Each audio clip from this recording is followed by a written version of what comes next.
So today we're going to talk about propagating Hoya carnosa, and here we've got a lovely plant that's growing up in the greenhouse and is gone up to the roof of the greenhouse and transported itself around along the iron bars that hold the greenhouse up. And there are many more ways to propagate plants with fat chubby leaves like this rather than just cuttings. So the first thing we'll have a look at is Asha just going to prepare a very simple and straightforward cutting, and you don't have to take a tip to get a good cutting out of a Hoya. You simply need to get to a node because it's from the node that the root is going to come and form. So we're just going to trim up the stem back to the node. So we've now got a very simple cutting there, and Ash is just scratching the stem to encourage it to root and making sure that the little pot we're going to try and root it in is the right depth. So we're just going to make one individual cutting in this tiny little pot with a straightforward bit of compost, and we firm in the compost into the pot and then insert the cutting down to just perhaps a little bit too long. Insert the cutting right down so that the leaf node is touching the top of the soil. And actually we've got a future flower coming off the side. Now we're going to water it in. And there we've got our cutting set up and ready to go. And that was all fairly straightforward and perhaps conventional. But with Hoyas, like some other plants with fat, chubby, succulent-like leaves, it's perfectly possible to actually take a leaf cutting. So if Asha is now going to select one or two of the larger leaves off the plant. So here we've just got a leaf, and we're going to turn this into a leaf cutting. So we're going to, with a sharp knife, we're going to chop the leaf up into sections, and each of those sections we're going to give a bit of hormone rooting powder to.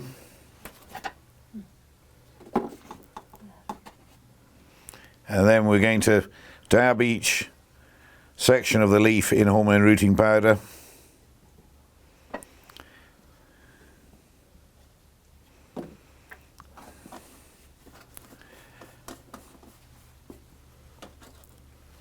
And then we're going to insert those bits of leaf into a cutting tray.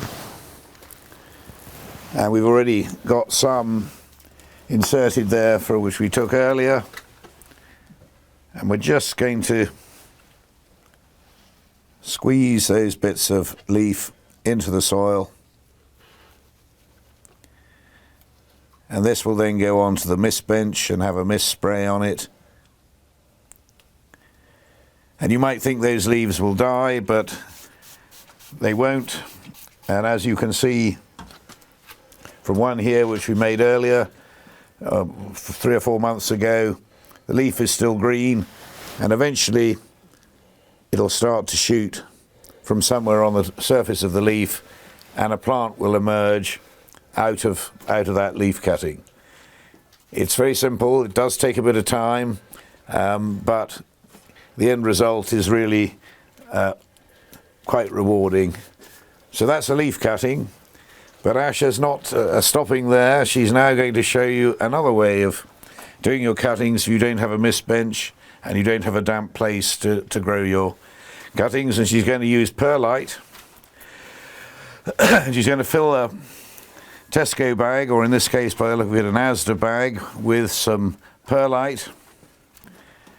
And she's going to put some water onto that perlite so that it loosens it all up and drains off some of the water. And then she's actually going to put some Hoya cuttings straight into that bag.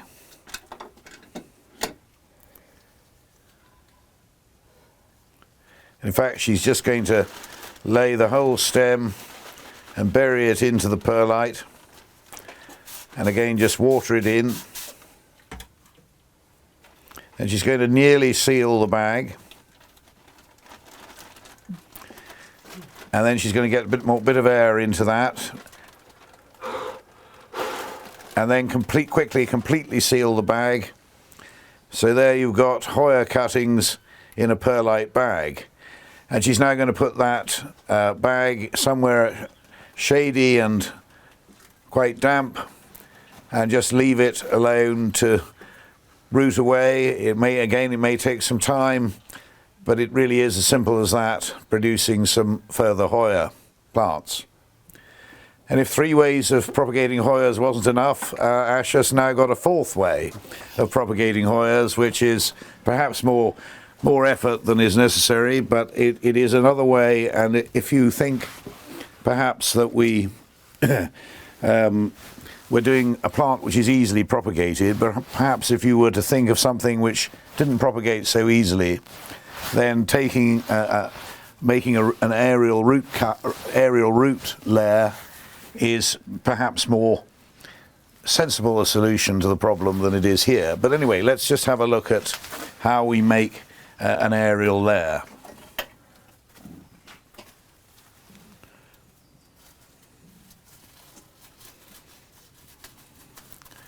So we're literally cutting a plastic bag,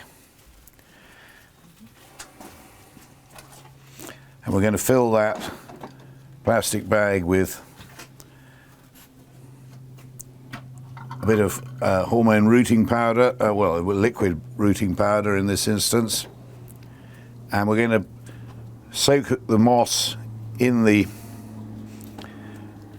concentrated rooting liquid.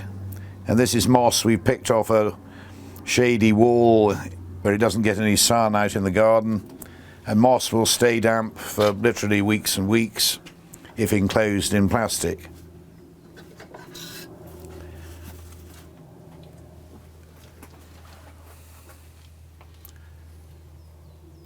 So we're just going to sever the stem a little bit, scar the stem to encourage it to root. That's what we do for all cuttings. And then we're going to surround the stem with some damp moss which we've dipped in the hormone rooting powder.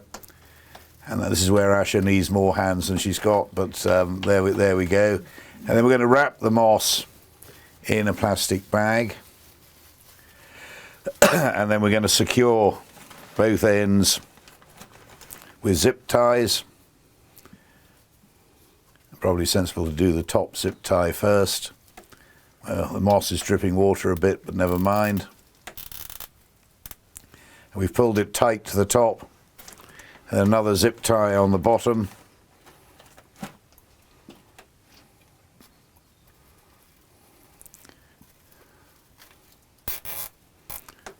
Pulled it really tight, and there we've got sphagnum moss and a cutting which will very hopefully root into that moss, and then we can cut it off the plant, pot it on again normally.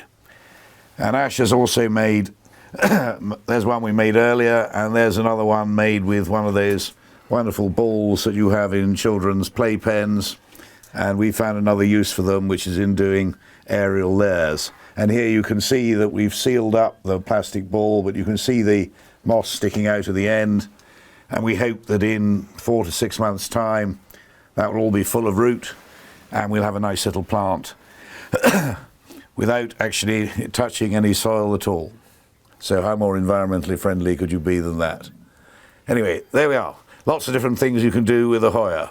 And in the summer you'll see the most wonderful flowers which hang down in great clusters, dripping nectar everywhere, and they're light pink, pinky white with a much darker centre.